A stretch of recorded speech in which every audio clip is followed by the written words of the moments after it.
Hello, hello. Well, hello. This is the Undisputed Wrestling Show, and with our host, I'm the Bearded Wonder, Zane Paisley. We've got a legendary trainer and wrestler, Cue Ball Carmichael. We've got the NWA Continental Champion, Will Huckabee, and we've got the Heroes and Legends Champion for the past 1,000+ days, Drew Skills.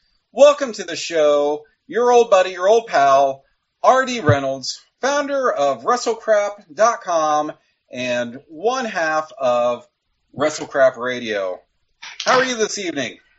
I'm good. I don't know that I'm worthy to be included in such a collection of, fine wrestling people.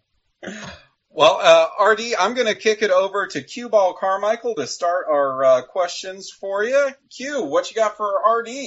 Hey, RD, welcome to the show. Thank you. In case there's some people out there that are living under a rock, tell us, first of all, how you got involved in pro wrestling. And I know it goes back a long way. And what first got you into it or got you hooked or got you excited about it? Sure. I had a friend that this would have been in, this would have been in like grade school, early high school, maybe my freshman year or something. I always try and remember, exactly when this would have happened. Actually, I can tell you, this would have happened, probably my freshman year of high school. And I had friends that were like, oh, we're going to watch wrestling. We're going to watch wrestling. I was like, man, I had never watched wrestling before in my life. Nothing like that. But they said they were going to watch it. And I was like, okay, I'll watch. I'll just turn it on when I'm at home. And it was, as I recall, it was Primetime Wrestling, which is still to this day my favorite wrestling show ever. And I saw a wrestling match, and I watched some of it, and I was like, yeah, this is all right. But then I saw a match with the British Bulldogs, and I was like, whoa, now this is pretty stinking cool. And that kind of got me interested at first. But what really got me hooked and to be a lifelong fan is when Primetime added Bobby Heenan as the host, as he would tell us.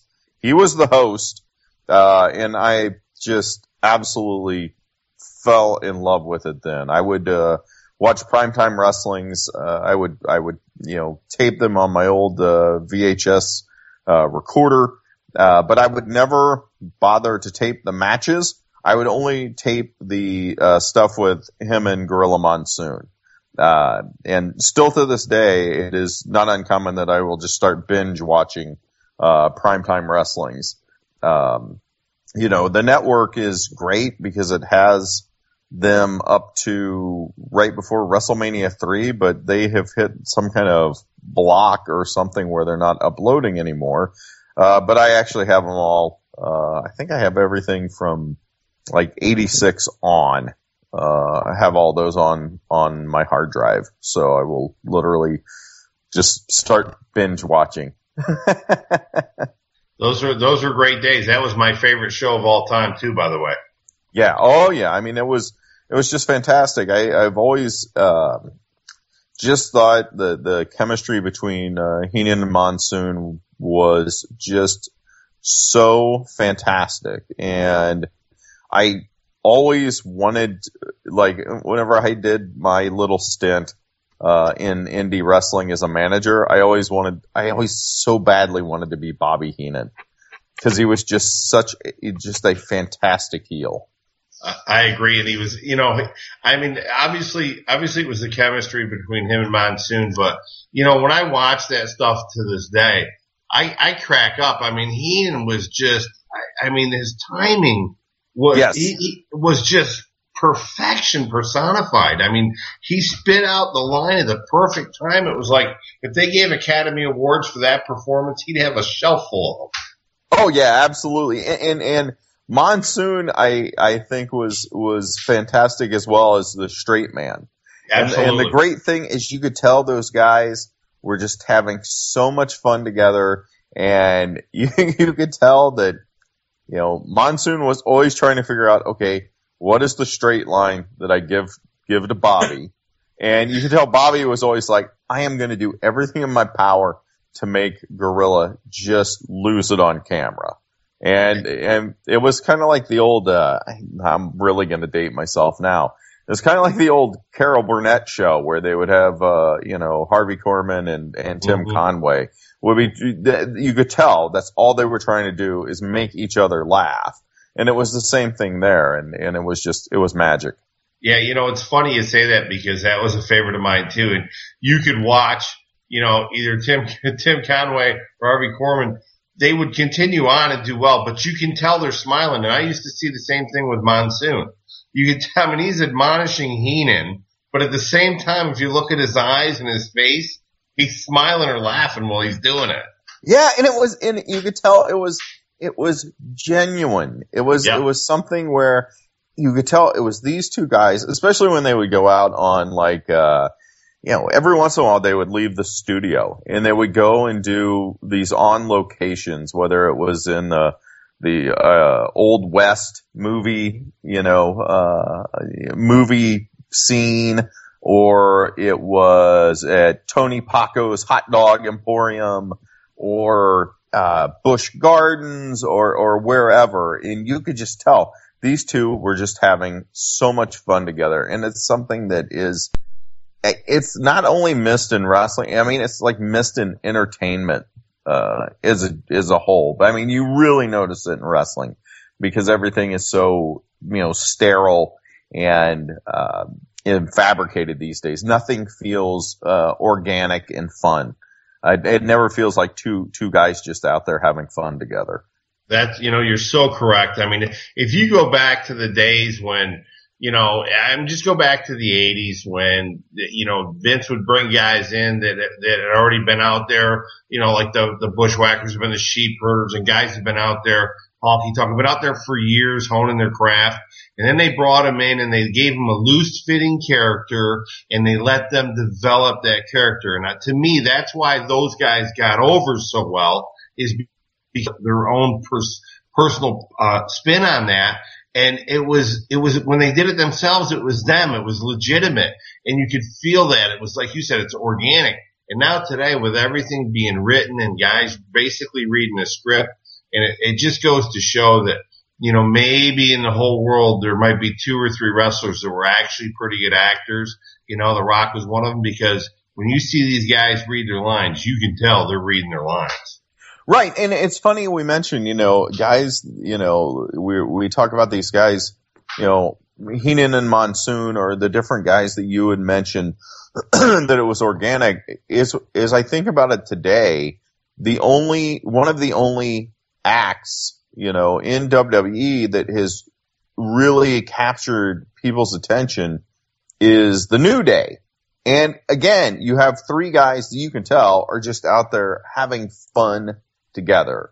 And they're trying to figure out, okay, what stupid thing can we do that is going to, crack each other up? You can just tell that is something where you have, 3 people that you can tell they're just friends outside the ring, and it carries over.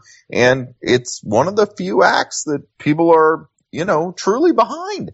I agree with you. It's so, for us, I think it's so rare and foreign these days that when you see that, you can spot it in a second, and you almost hope that somehow that's going to get through and across to the powers that be, and maybe they're just going to get a little looser and let guys go a little bit, but they seem to have the reins on them all pretty tight, which, for me, I watch it and I'm just, they can't, it's hard to sell a guy who's been around a long time anyway, but they can't even sell me a little bit. So, and for me, I'm a fan first. I always was. And, I think it's ironic, RD, that I'll watch WWE because it's part of my job for what I do. And I don't enjoy it because it's sports entertainment. But yet when I watch NXT, I feel like I'm watching professional wrestling and I enjoy it. It seems like, how does a company put out two completely different products. And maybe that is, in fact, the reason for the success of the NXT brand. What do you think on that? I think that I view NXT a lot the same way that I viewed ECW back in the day. It feels like a real alternative, even if it's under the same umbrella. And a lot of times it's so funny because I always see, people saying, this person should be brought up or that person should be brought up. Oh, I can't wait until, Finn Balor is brought up to the main roster. And I'm always like, why? If I had my way, he would never leave NXT. Right. I mean, I would want him to leave just so he can make more money, but I would never want, and it got this way a lot. Whenever I would see, various people, in ECW back in the day, people were like, oh man, I can't wait for Taz to make the jump. And I was like, oh man, I can, because I know where he is going to be, positioned the most strongly. And that character, I know what I want from that character. And I also know what will happen whenever that character is brought to the main WWE roster. It is not going to be the character that I enjoyed seeing. It's going to be something entirely different. It's going to be a mid-card act at best. And that's something that I just, it's the NXT guys. I mean, how many of them truly have been wound up in a better position on the main roster than they were in NXT? Right. And to me, the only one right now, well, for a while was Steen, but what I see with these guys is when they bring them up, I mean, here's the thing to me. They're over in NXT, but when you bring them up to the main roster, how easy is it, RD, for them to just be lost in the mix? Nothing makes sense. They're not doing anything with them. This guy was your favorite NXT, and all of a sudden, he's in the main event or whatever, and all of a sudden they're on WWE and they're their opening match on Raw every fourth week. Yep, I mean, exactly. Horrible. Exactly, and I think you see it with the women they're bringing up too. I mean, it was funny. Everybody's like, it's going to be so great when Sasha Banks gets brought in, and I was just like, hey, I promise you it won't be. Keep them in NXT forever, where that is, it's a different mindset. Just keep them there. I hate to be that way, but I want to have my own enjoyment of the product. Right. And if it's something where I know in NXT, I'm going to get to see them, I hate to use the term, in their own natural habitat. But I mean, it's kind of like that. It's kind of like that. It's you would rather see, people where they're going to be able to utilize their skills to the best of their abilities versus being shoehorned into a certain structure, that you're going to see on the main roster. So I couldn't agree with you more. You're listening to the Undisputed Wrestling Show on AngryMarks.com. You've got Drew Skills, Q-Ball Carmichael here, the Bearded Wonder Zane Paisley. We're talking to author and founder of WrestleCrap.com, RD Reynolds. Drew, do you have some questions for RD you'd like to throw out there? I do. And kind of going along with what you guys were talking about and seeing guys and falling in love with the character and what they're doing, and then not wanting them to see them go up. I think it falls a lot to the booking. And RD, you had some booking going on before, right? Can you tell us a little bit about that? Didn't you do some of that? I try never to bring that up. No, I did booking on independent wrestling shows in Indianapolis. And I was for all I talk about, bad booking in WWE or WCW or ECW or what have you, or TNA back in the day. No one could compare to RD Reynolds' atrocious booking. So, but at least I fess up to that. At least I fess up and say I was terrible at that job. How did that come to pass? How did you get into to writing some shows? Well, it was funny because a buddy of mine and I would go to the local independent shows, and there was a guy there, and his name was, he was a promoter. His name was Jeff Cohen, out of Indianapolis, and he ran a promotion called Championship Wrestling, of America. And it was at the old Tyndall Armory, and Jeff would come out, and he would, hype up the show at the beginning, say, these are the matches we're going to see, da-da-da-da-da. You're going to see the world's most popular wrestler, Mike Samples. He's going to be taking on the Barroom Brawler. And my buddy and I would just heckle. We'd heckle Jeff, with chants of, nice suit, Jeff, is it a rental? And, we would just come up with stupid, there would be a guy that had, he was supposed to be a cowboy or something, but you could tell he never went and did any, arm lifts or anything at the gym. No upper body, work at the gym. And so we would chant buggy whips, cause that's his arms, right? Buggy whip. And it's awful, these stupid chants. And Jeff, I think to get us to stop heckling him, actually came to us and said, you guys are funny. Would you want to help out the promotion? And we're like, well, how would we do that? And he goes, I don't know. Come up with something. So we wound up writing we would do the weekly program, for them. And I would, Casey and I would write it, and I would get it printed, or Jeff would get it printed. I would set up the file, and he'd get it printed. And, we would just kind of make it a fun, we always tried to have fun with it. It would always say, one of the things in Indianapolis is, you would go to different hotels or bars, specifically bars, and they would always have up these big banners to say, race fans welcome.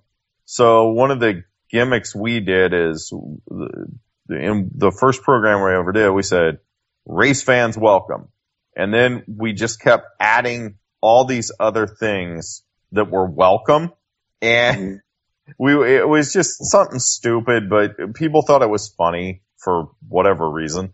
And, that's kind of how I got in the independent wrestling business. And then, wound up eventually coming up with the R.D. Reynolds character, which is, of course, the illegitimate nephew of Burt Reynolds. And that the backstory is that Uncle Burt wanted R.D. to go to all the various places that in Indianapolis where there were wrestling shows taking place, and get those buildings so that they could be new Burt Reynolds dinner theaters. And that's the R.D. Reynolds character. So, well, that kind of blows it for me, because I had talked to a buddy of mine, Blade Braxton, earlier. Sure. And he gave me the inside scoop to harass you about being Reynolds' nephew, but you just did that yourself, man. So, wasn't your group called the Cannonballers? Yes, the Cannonballers. You can look it up on YouTube. Yeah. Cannonball Run. Yeah. Beautiful. Yeah. The gimmick was that my stable was just like the movie Cannonball Run, where I had all the, just like Uncle Burt had, he had Jamie Farr and Roger Moore and Terry Bradshaw and Dom DeLuise in his movie. I had all that many stars in my wrestling stable. So they were, in fact, the Cannonballers. That's awesome. Hey, Will Huckabee, you got a question for R.D. Reynolds? Yeah, I do. I was actually talking to you about the book WrestleCraft, because it's actually one of my favorite wrestling-related books. Thank you. No problem. Actually, if I ever meet you, I want you to autograph it. But my question is, how much research was needed to do that book, and what were some of the troubles that you had to go through, to do the research and everything? I had started the website a few years before the book, obviously, and a lot of the research I had done. I mean, it was funny because back in the day, in the whenever that was, like late 99, whenever I was working on the original, website. I was trying to find all this footage. And it's not like today. Today you want to find the gobbledygooker, you just Google gobbledygooker. Show me videos of gobbledygooker, and you find all these. Back then, that was not the case. There was no YouTube. There was no way to get easy online access to videos. So it was all up to what I had on videotapes, and would go back through all my old wrestling tapes that I had made over the years. Like I said, I used to tape primetime wrestling, back in 88, 89. So I still had those tapes. Actually, I still have those tapes to this day. And it would be going back through those videotapes. And of course, they weren't cataloged or anything. So you'd have to figure out, okay, what is on any of these tapes? And then also go to video stores and see, okay, what video stores in town have any wrestling tapes at all? And do they have any footage? So a lot of it was just going back and just trying to find footage, which is something today, people have no idea, how tricky it was to just go back through and try and find those tapes. So it was my own footage. It was, whatever I could find at video stores. And then you would also do tape trading, where you would find other people that would be able to say, hey, does anybody have, Smoky Mountain Wrestling, from, spring of 1993? Can you send me some VHSs of that? And so that was a large part of the challenge, in the early days, trying to that's how I did my research, was going back and watching. The book was funny. The book was funny too, because I was never like wanting to do a book. I mean, that was never something I had even thought of. And I used to have a mailbag section on the site. Now, of course, I just, have a Facebook and have people ask questions there. But on the site, we had a mailbag, and someone had sent in a thing and said, would you consider writing a book? And I said, sure, I'd consider it. My degree is actually in journalism. So, I said, yeah, I think I could probably do that. And they had got me in touch with ECW Press, and ECW Press said, well, send us a sample chapter of the book, that you're proposing, and a table of contents, what books this would be competing with, all this stuff. And so I had sent that in. They were really happy with it, which I was obviously happy about. They said, this is great. We absolutely want to do it. We'll send you a contract soon. And I said, great. I tell my wife, hey, this is great. I'm going to get this contract. I'm going to do a book. I can't believe it. And so a month goes by, no contract. 2 months go by, no contract.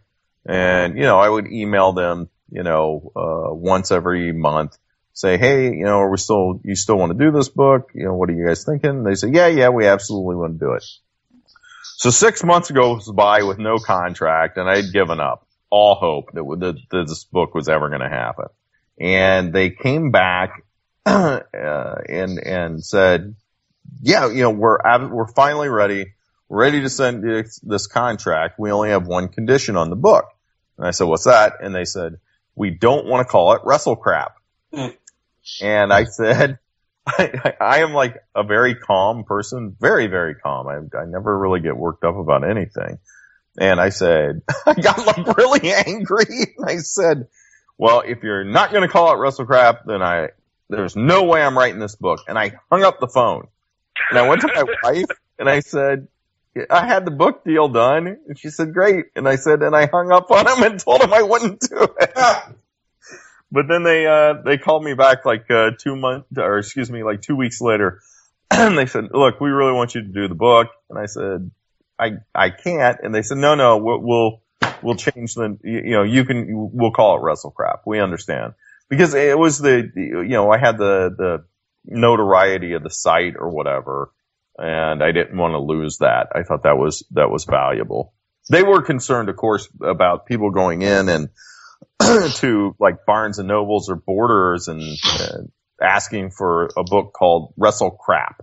They thought that would be a real problem. So, hey, Artie, Mm-hmm. I think I told you this story.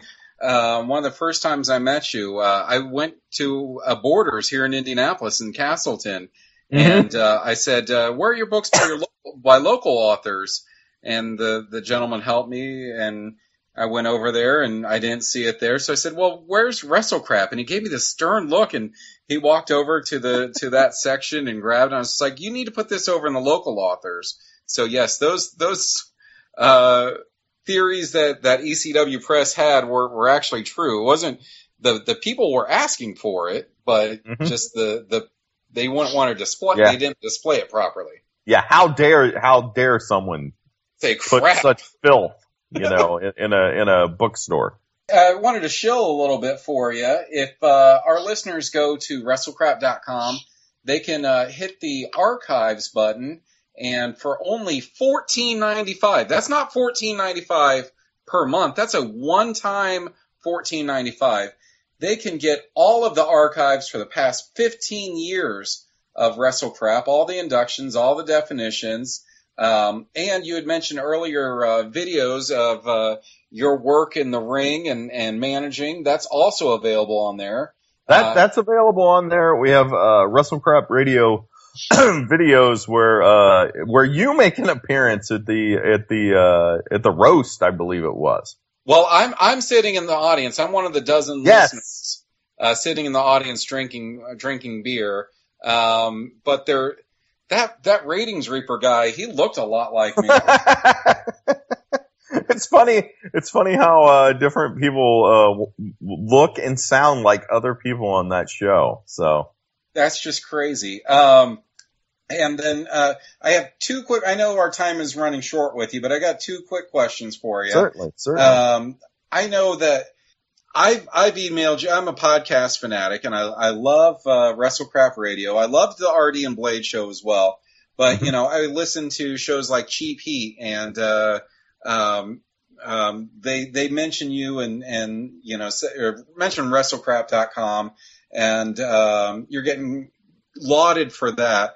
And of course, every time Russo talks about anything, he mentions the Death of WCW, and now in its 10th anniversary pressing that you co-authored with Brian Alvarez. What's it like? 15 years ago, you were, some of the guys didn't get what you were doing, and people looked down. Some of the wrestlers looked down on you, and now you're kind of considered an authority figure in pro wrestling. What's that dichotomy feel like to you? Well, it's funny because it was true back in the day. We would try and interview people, and it was like impossible because you're calling people up and saying, "Hey, it's RD Reynolds. I work for a site called WrestleCrap.com. It's about the worst in wrestling, and we thought of you." That was always a challenge. I mean, it's something that's really nice now, I think, just because it's been around so long. And the term WrestleCrap has been, around and is such a well-known, it's not even the website. I mean, just just knowing that this is, if somebody sees something terrible, this is grade A WrestleCrap. I saw that on something tonight. It wasn't even anything to do with the site. It's been interesting. It's been fun because I've got to talk to people that I would have never got to talk to. Like I was on Roddy Piper's podcast, last year, and that's something I'll never forget. I had always wanted to talk to Fred Ottman, Shockmaster. Mm-hmm. And we got to talk to him, and what a great guy. What an awesome guy. And, just feel very blessed. Russo, of course. Russo and I, share a very interesting relationship that most people do not understand. Which I find which is, very humorous to me, because I think it's funny because everybody feels, since everything that I had written about him, and things he had written, he says about, the book, The Death of WCW, it sounds like we should just be like at each other's throats. And I think that's what people expect. But the interesting thing is, Vince Russo and I get along fantastically. We just don't agree on pro wrestling at all. But that's okay because you can have stuff like that. It was, and I was also very, very blessed, to meet, and become friends with, Earthquake John Tenta. I still miss him to this day, just horribly. And, the other nice thing that I did that I will always be appreciative of the site is, getting to meet, Bobby Heenan a few years ago and talking with him. And I've actually talked with him several times, but, I'll never forget the first time I sat down to talk with him. We were supposed to go 15 minutes and he and I just kind of hit it off and we wound up talking for 3 hours. And that's something I'll always forget, always be appreciative of. Do you think that Russo's ever actually read The Death of WCW? No, I can tell you for a fact he hasn't. Okay. All right. I shouldn't say for a fact. I am 95% certain he has not. Most of the people that critique, The Death of WCW have never read it. And you can kind of find that out by asking some basic stuff. Like Kevin Nash is on record saying, this book isn't valid because they don't even bring up, the Time Warner, purchase of Turner. Or excuse me, you know what I'm saying. They don't bring, they're saying we didn't bring that up, and that is a huge part, and of course we brought it up, and it's always interesting. You always kind of tell if people that have read it and people that haven't, and it's also something, I know Eric Bischoff has been, critical of the book, and I think that's unfortunate because we tried very hard in the book to give Eric Bischoff credit. In fact, I would be willing to say that we give Eric Bischoff so much more credit than like WWE has ever dreamed of giving that man. And if truth be told, the best thing that ever happened to WWE was Eric Bischoff, reinventing the industry because it forced them to break, this is how we do wrestling. And that's really what we need today, but you're never going to see another Eric Bischoff show up, I don't think. My last question for you. Well, I need to say that I love the fantasy football drag queen. That's my new favorite character. I think that he has replaced Mike Check. Okay. As my favorite character. Okay. If you could get one guest on to WrestleCrap Radio, who would you like to have on there? Oh man. There is actually one that I have been wanting to have on and wanting to interview for years and years and years, and he is actually going to be on the show, I think, within the next month. But outside of him, I don't, that's really interesting. I don't know. I mean, the easy answer is Vince. Well, yeah. Because who else would you have on? I would have to say Vince or the guy that we're going to have on in the next month. Okay, like that. That's called a teaser. Well, I've got a name in mind that I think it might be, but I'm not going to tell it on air. So I'll send you a message. You don't have to confirm nor deny that it's who it is, but it's somebody that I would love to interview as well. So, yeah. I know our time is running extremely short. I'm going to kick it over to Q Ball real quick. Q, what do you got for finishing up with R.D. Reynolds? R.D., you actually have written 3 books, correct? I've written 3, and then The Death of WCW was re-released. So if you consider that another book, it would be 4. Gotcha. Somebody asked me once to explain the death of WCW. I said, I can only put it in simple terms because I was raised on a farm. If you have a well and you have 100 people going for a bucket of water a day, the well lasts. When those 100 people go back repeatedly throughout the day and get water, it starts to have not enough water for everybody. And then, of course, you got the guy standing there that puts the poison in the well. Oh, there you go. Listen, it was great to have you on the show. Let's finish up and see if Will or Drew's got a question for you. I don't have any further questions, RD. I just want to thank you for coming on, man. It was great talking to you, and great for us and our listeners to get to know you a little better. Certainly, anytime. What are you doing tomorrow? Go ahead. Yeah, RD, I don't have any questions either. Once again, just thank you and stuff. And I'm a huge fan of your book. I can't wait to pick up the next one if you ever decide to write another Wrestle Crackish style book.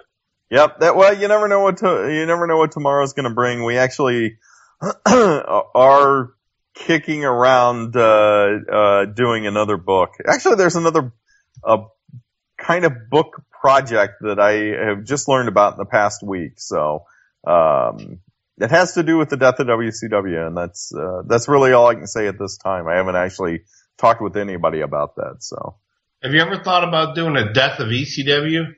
You know, it's funny. Whenever before I wrote Death of WCW, the people at ECW Press came to me and said, we'd like you to do another book. And I knew it was too soon to do another WrestleCrap book. You know, another book along those lines, which is basically what we did when we did the WrestleCrap Book of Lists, which was the third book. And so they came to me and said, you know, do another book. And I was like, okay, well, the only books that there were 3 different books that were there were possibilities. Death of WCW, which is what we wound up doing.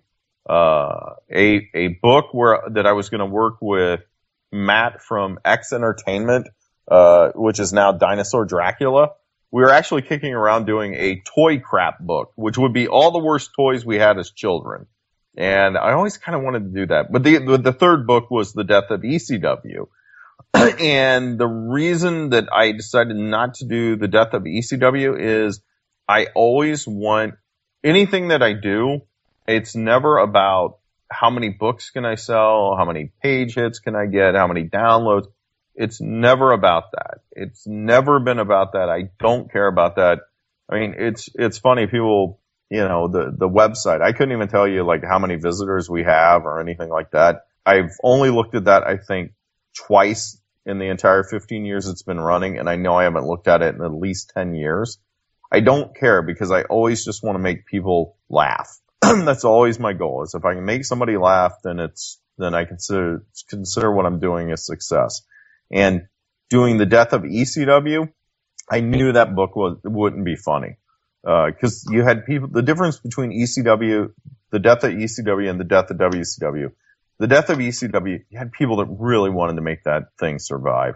Right. They were trying so hard. They were, you know, giving up, taking paychecks to make it work.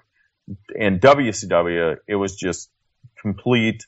There was so much greed and so many people that absolutely didn't care about that company, didn't care about the wrestling business, did not care.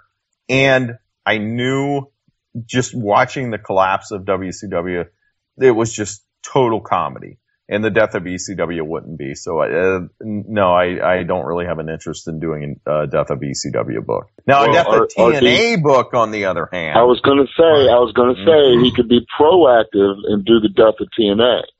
Sure, oh, trust me, yeah. By the time it gets released, it might happen. So, but listen, I love the ones on your website. I love somebody bought this. Oh yeah, someone bought this. Yeah, I love that. We always love finding just obscure, ridiculous stuff.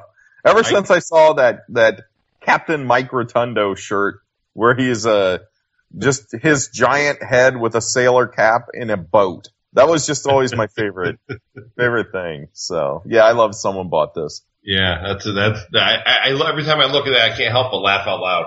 Oh yeah, and that's what we're trying to do. So pleasure having you on, man. Thank you so much. I really appreciate it. Anytime you guys, anything I can do for you guys, just let me know. Well, we appreciate you making your triumphant return to AngryMarks. Awesome. AngryMarks.com. Great show, guys. What do you think? I thought it was good. Yeah, thank you. It was no Kevin Nash in makeup, but it was still good. All right. Well, you guys have a great night. I really appreciate you guys having me on. I really appreciate it. Hey, thanks, RD. I'm going to friend request you when I figure out what your name is on Facebook. Okay. It should be WrestleCrap RD, I think. Sounds good, man. Yeah, just once you guys get the show and post it or whatever, let me know, and I'll put up a link on the site and all that good stuff. Awesome. All right. Thanks. Thanks. Okay. Bye.